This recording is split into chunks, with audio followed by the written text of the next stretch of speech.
Le groupe Connect, expert en recrutement intérimaire. Rejoignez les 35 agences du groupe Connect pour des opportunités de carrière partout en France. Le groupe Connect présente Sud Radio, Destin de femme, Judith Belair. Bonjour à toutes et à tous, bienvenue dans Destin de femme, l'émission qui valorise les femmes françaises, inspirée du livre au même titre de Valérie Pérez-Henouchi. Sur Sud Radio avec vous en ce samedi 15 juin, Kim Lévin, rédactrice et créatrice de contenu sur Instagram qui, suite à, et ce sont ces mots que je vous cite, chères auditrices et auditeurs, ses troubles alimentaires, sa dépression, ses addictions et le harcèlement dont elle a été aussi victime, est instigatrice du début de sa vie. Selon ces mots à nouveau, aujourd'hui, Kim, vous n'êtes pas loin de 85 000 followers et ce n'est que le début. Vos vidéos fraîches qui cassent les tabous de la santé mentale et de nos rapports à nos corps nous racontent votre guérison et montrent le chemin à celles qui en ont besoin. Et c'est ce qui s'appelle forger son destin. Kim Lévin, bienvenue sur Sud Radio. Bonjour. Sud Radio, Destin de femme, Judith Belair. Eh bien, Kim Lévin, les 4 questions auxquelles doivent répondre les invités de Destin de femme. Alors, quel dessin de quelle femme vous inspire le plus? Alors, moi, je dirais qu'il y en a 2. Ouais. Tout ce qui est partie image au corps, etc., acceptation de soi, je dirais Ashley Graham, qui est une des mannequins plus size les plus connues aujourd'hui, oui. Et qui, je trouve, prône le corps d'une femme, et je trouve ça magnifique. Donc c'est un destin. Qu'est-ce qui vous touche chez elle, c'est qu'elle s'assume complètement et qu'elle en a fait une qualité, c'est ça? C'est ça. Moi, j'aime pas totalement le mot assumer parce que je trouve que c'est pas un fardeau notre corps et qu'on doit juste l'aimer. D'accord. Et en fait, justement, elle prône l'acceptation de soi, elle prône le corps sous tous ses axes, sous toutes ses formes, et je trouve ça magnifique et je trouve que ça donne beaucoup d'espoir pour les générations à venir. Et le deuxième, c'est Selena Gomez, ouais. Parce que elle est passée par des moments très compliqués, notamment au terme de sa santé mentale. Elle a été hospitalisée en hôpital psychiatrique de nombreuses fois. Et aujourd'hui, elle a créé, au-delà de la musique qu'elle a fait pendant des années de la télé, elle a créé sa marque de maquillage et dans lesquels il y a un pourcentage qui est reversé à une association pour justement la santé mentale et pour venir en aide en personnes qui n'ont pas les moyens d'avoir. Et ça vous a touché parce qu'elle vous a montré un peu la lumière aussi à une certaine époque, Selena Gomez, ou c'est quelqu'un que vous avez découvert ensuite? Non, moi j'ai toujours été une grande fan de Selena Gomez, et c'est vrai qu'en fait à l'époque où j'étais fan d'elle et que j'allais mal, elle ne parlait pas de ses troubles, mais c'était une artiste auquel je me suis énormément attachée parce que ses paroles me parlaient énormément. C'était une sorte d'échappatoire de regarder tout ce qui Disney Channel, etc. Mais surtout, aujourd'hui, l'image qu'elle renvoie, je trouve, est très inspirante et donne beaucoup d'espoir aux femmes qui souffrent et qui cherchent justement à aller mieux. D'accord, ce qui a été votre cas. Et d'ailleurs, vous aussi, vous faites ça, finalement, vous montrez un peu le chemin. C'est grâce à des femmes inspirantes comme ça que ça vous est venu, ou c'est parce que vous aviez envie de le faire vous, tout simplement? En fait, c'est venu hyper naturellement parce que je me suis rendu compte qu'il n'y avait pas grand monde qui justement parlait aussi librement de santé mentale, en tout cas en France. Et en fait, je suis un peu la personne que j'aurais voulu avoir il y a quelques années quand j'allais mal. C'est venu suite à une rupture amoureuse où j'étais dans une relation assez toxique et je me rendais pas compte de ce que je valais vraiment. Et c'est pendant le deuil de cette relation que je me suis rendu compte de ma vraie valeur, et c'est là que j'ai commencé à poster justement sur les réseaux. Alors, votre plus grand succès, du coup? Mon plus grand succès, je dirais que c'est de m'être sortie de ma dépression. D'accord. Et ma résilience, parce que en général, parce que c'est vrai que j'ai longuement souffert et aujourd'hui je suis assez fière de pouvoir être heureuse et de pouvoir vraiment vivre la vie que j'ai toujours rêvé d'avoir. Alors ça, vous le dites dans une vidéo que vous avez postée il y a peu, c'est que ça fait 7 ans votre dernière hospitalisation, donc c'est vraiment effectivement une grande victoire. C'est une victoire que vous devez à vous-même, en fait, hein, Kim. En fait, c'est ça, et j'ai aussi eu un entourage fabuleux qui a été vraiment présent pour moi et qui m'a accompagnée. Je pense que c'est très important d'en parler parce que on s'en sort, mais c'est toujours mieux quand il y a un entourage autour. Mais aujourd'hui, j'aurais jamais pensé être là en train de parler de mon passé, de ma santé mentale, vraiment du chemin que j'ai pu parcourir, parce que pour moi, c'était une fatalité.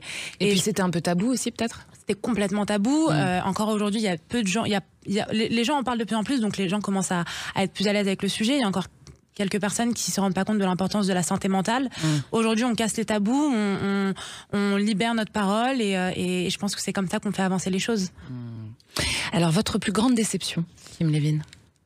Ma plus grande déception, alors c'est une question que j'ai beaucoup mûrie en tête et j'ai eu beaucoup de mal à me rendre compte un petit peu de ce qui était ma plus grande déception. Je dirais que au moment où j'ai commencé les réseaux sociaux, j'avais été acceptée à UCLA à Los Angeles et j'ai pas été finalement. Alors c'est pas vraiment une déception parce que derrière j'ai pu avoir plein d'opportunités. C'est surtout une prise de décision. Voilà, exactement. C'est un peu la vie que j'aurais voulu avoir, puis au final je me suis rendu compte que c'était pas forcément la vie de rêve que j'imaginais, et aujourd'hui je vis vraiment ma vie de rêve. Donc c'est une déception, mais un mal pour un bien, on va dire. D'accord, donc c'est pas vraiment une déception. Votre plus grande joie, Kim? Ma plus grande joie, c'est d'avoir aujourd'hui la position de sort de porte-parole autour de la santé mentale, c'est de pouvoir justement libérer la parole. Je sais que c'est très global, mais en fait, moi, je suis quelqu'un qui vit la vie vraiment au jour le jour et qui a tendance à me dire que tout arrive pour une raison. Donc, c'est vrai que ma plus grande joie, c'est aujourd'hui, c'est la vie que je mène actuellement. Ouais. Et alors, qu'est-ce qui a été le déclic en fait pour vous? Qu'est-ce qui a fait qu'à un moment donné, vous avez décidé de commencer à guérir et de prendre en main votre vie finalement? J'avais 18 ans et j'avais pas passé mon brevet. J'étais même pas inscrite sur les listes du bac parce que j'étais hospitalisée en fait. Et tous mes amis étaient en train de s'inscrire pour leurs écoles supérieures, pour leurs études. Et je me suis rendu compte qu'en fait, pendant que mes amis construisaient leur vie, moi, je détruisais la mienne. Donc c'est là où j'ai eu une prise de conscience. Et en fait, avant mes 18 ans, j'étais sous la tutelle de mes parents. C'était les médecins qui prenaient les décisions de m'hospitaliser ou non. Je sais que la grande inquiétude de mes parents à mes 18 ans, c'était qu'on n'ait plus trop le contrôle sur moi. Et c'est à ce moment-là que j'ai été voir mes parents en leur disant qu'il fallait que je me fasse hospitaliser et que je ressentais que c'était un besoin, que ça venait de moi-même. Et j'ai écouté les médecins jusqu'au bout. Je leur ai fait confiance et surtout, je leur ai fait part de toutes mes problématiques. Vous avez tout lâché, quoi. J'ai tout lâché. Et plein de choses dont je n'avais pas parlé avant. Et c'est à ce moment-là où vraiment j'ai commencé à... Donc en fait, pour guérir, ce que vous dites, c'est qu'il faut lâcher son barda, quoi. Exactement, il faut lâcher prise et surtout, il faut faire confiance au corps médical et aux spécialistes. Et alors évidemment, ces vidéos que vous avez commencé à faire sur Instagram, ça vous a aidé aussi. C'est quand même très courageux. Il y a du courage à partager son histoire comme ça sur les réseaux sociaux, donner à tout le monde. Alors c'est vrai que c'est un peu comme un journal intime, mais aujourd'hui, les réseaux sociaux, c'est les réseaux sociaux. Donc j'ai aussi le luxe d'avoir ma vie perso que je garde pour moi. Donc et qui vous donnez hyper... à voir ce que vous voulez donner à voir, quoi. Mais par contre, j'insiste sur le fait que les réseaux sociaux, c'est pas la réalité et qu'on montre que ce qu'on a envie de montrer. Moi, par exemple, c'est important pour moi de parler des jours où ça va moins bien parce que je pense que c'est important de se mettre en tête que on peut pas aller bien tous les jours et qu'il y a toujours des moments un peu plus compliqués. Mais j'ai le luxe de me garder quand même mon petit jardin secret, certaines choses sur ma vie que je ne partage pas. Et je trouve que c'est très important et je pense que c'est la clé aussi pour trouver un juste équilibre sur les réseaux où c'est un monde un peu particulier. De pas tout donner, quoi. C'est ça, donner ce qu'on a envie de donner. Donc là, je pense que je donne quand même une grosse partie de ma personne. Je partage beaucoup de choses à mon sujet. Je raconte un petit peu mon expérience, ma vie, mon vécu, comment je me sens. Mais je garde quand même une petite partie pour moi.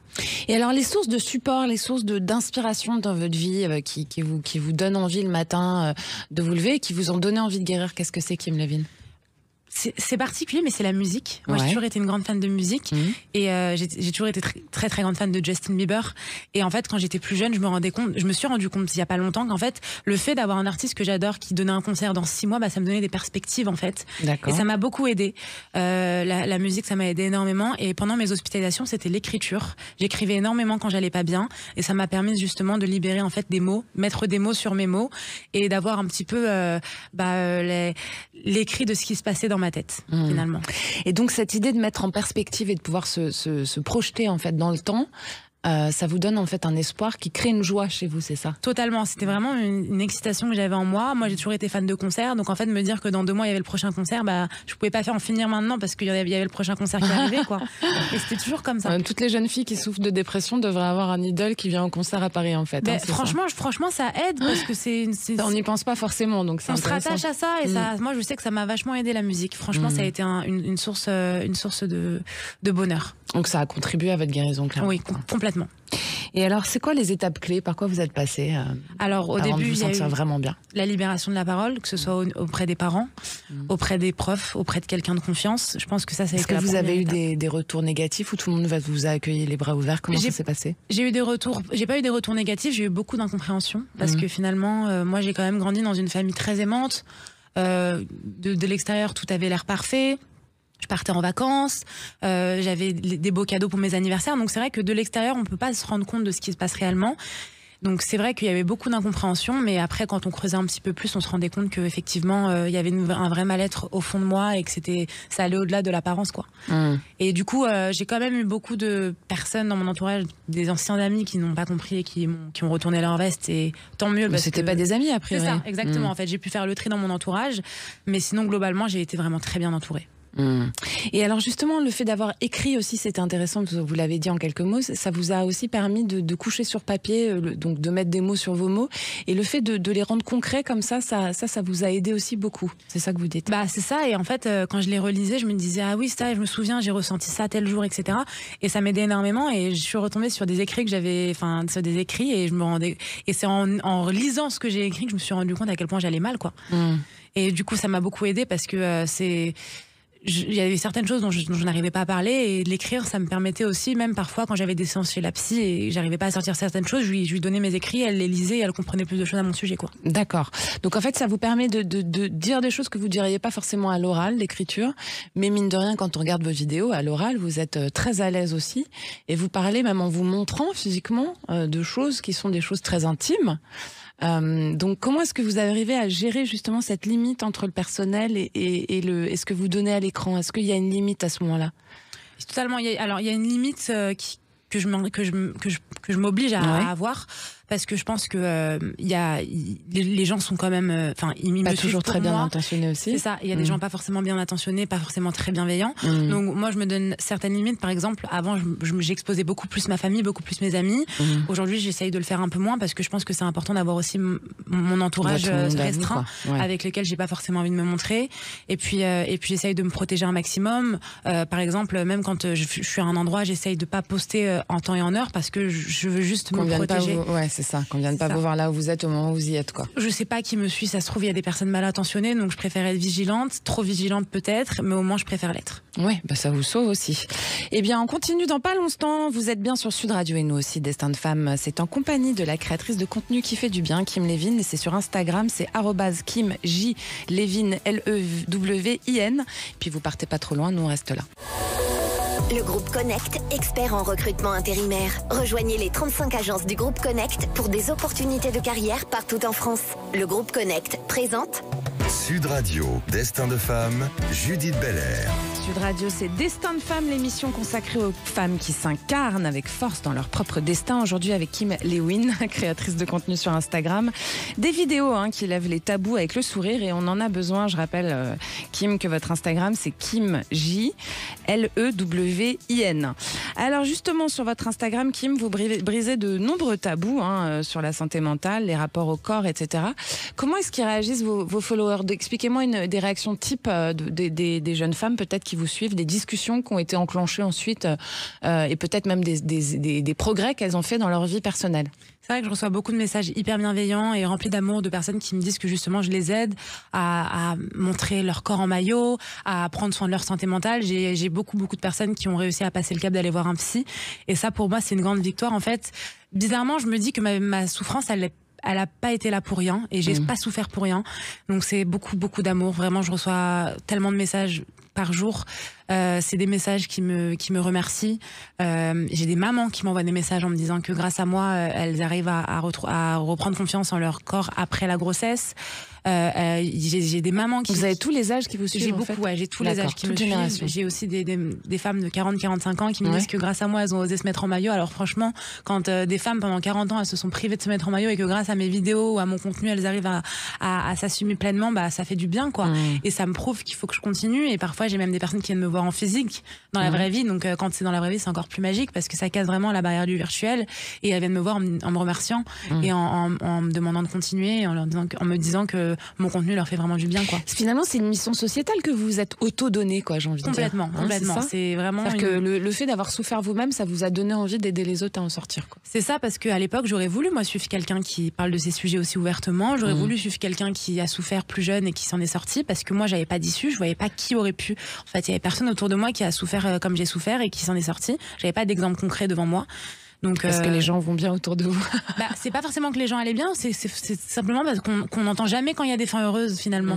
Donc j'avais besoin, en fait, de ressentir ça et d'avoir un exemple concret. Donc je suis un peu devenue l'exemple comme quoi on peut s'en sortir. Et alors, quels sujets sont les plus difficiles à aborder? Je dirais que les sujets les plus difficiles, c'est les addictions. Ouais. Parce que c'est un sujet que Vous en avez souffert aussi? J'en ai souffert aussi, et c'est un sujet que j'ai mis longtemps. C'était quoi votre addiction? Au cannabis, à la scarification, et il y avait aussi beaucoup d'alcool. Ouais. Et c'est vrai que... Scarification, vous vous êtes fait mal à vous-même, quoi. Ouais, pendant très très longtemps, et ça j'ai mis longtemps avant de m'en sortir. C'était l'addiction qui a été présente le plus longtemps.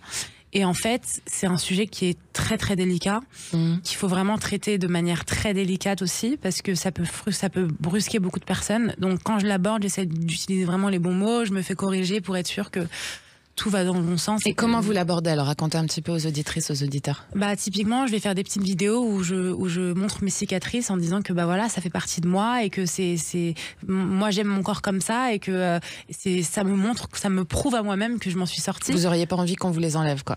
C'est ça. Alors il y a quelques années, j'ai rêvé de faire enlever mes cicatrices. Aujourd'hui, je suis hyper fière de les avoir et j'ai plus du tout aucune honte. Et des fois, il y a des personnes un peu curieuses qui vont me poser la question dans la vraie vie, qui ne me suivent pas forcément sur les réseaux, mais que je vais rencontrer en soirée ou quoi, qui vont me poser la question sur les cicatrices.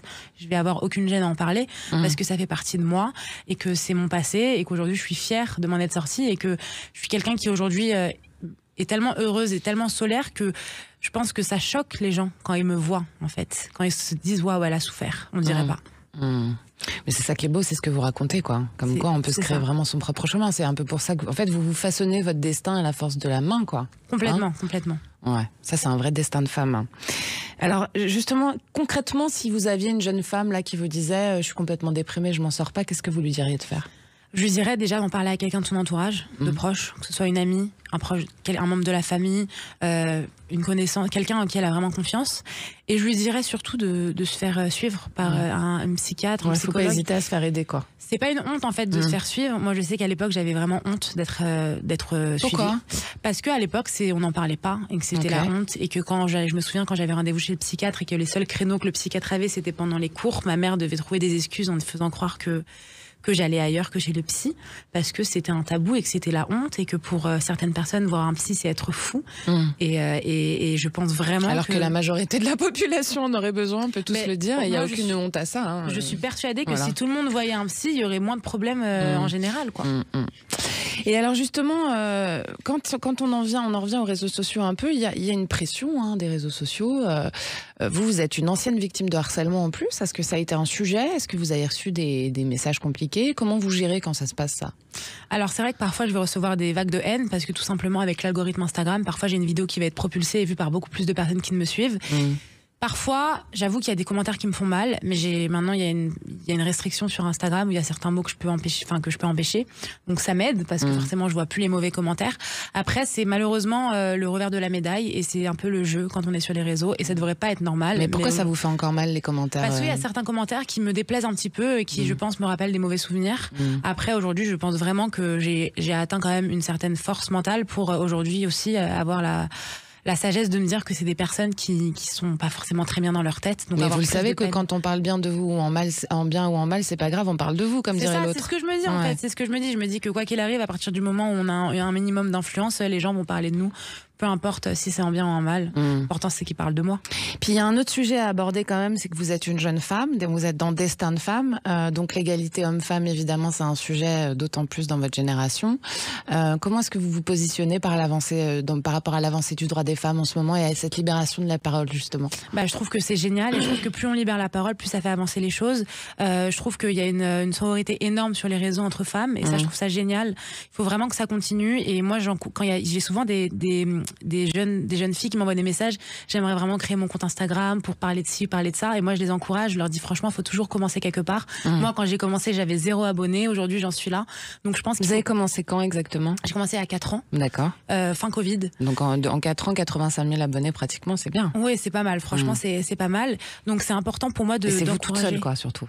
C'est ça, toute seule, c'est venu toute seule. Et surtout qu'en fait, j'ai commencé à poster et les médias se sont intéressés à moi très vite parce que j'avais une histoire un petit peu hors du commun. Et c'était un petit peu une boule de neige, quoi. Ça a monté très vite.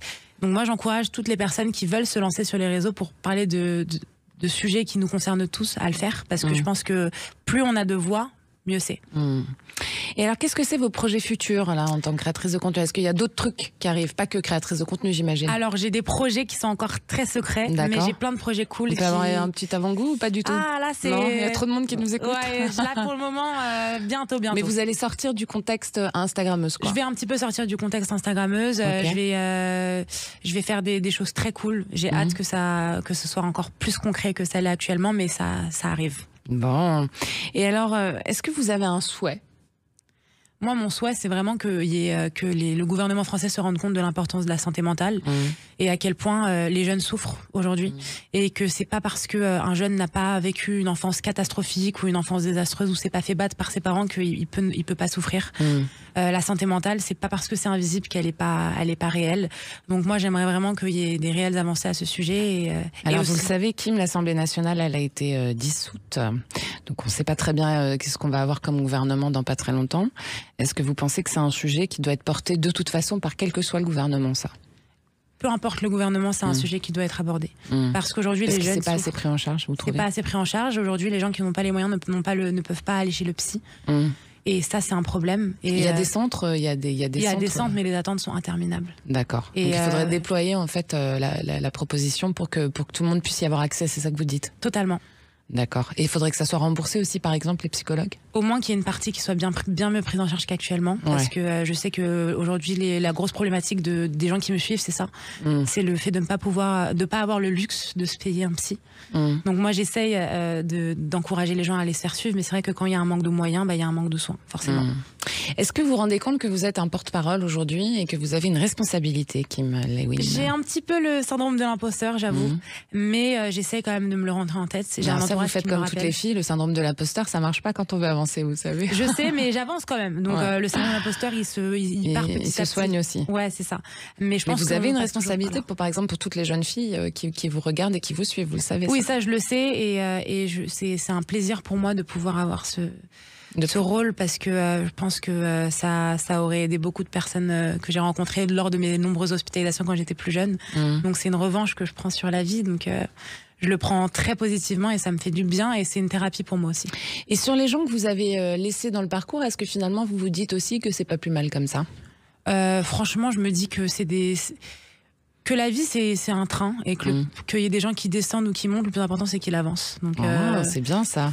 Et c'est quelqu'un très proche qui m'a fait part de cette petite citation et à chaque fois j'y pense et je me dis c'est tellement vrai. Ouais, c'est très juste.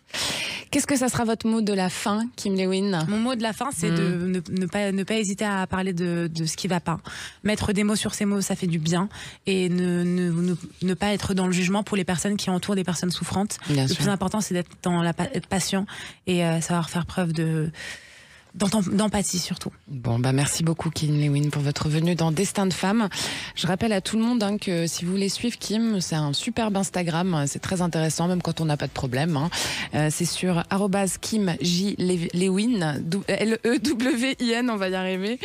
Et puis vous restez avec nous parce que demain ça va être C'est excellent. Puis nous on se retrouve aussi samedi prochain 13h30 pour un Destin de Femme à nouveau.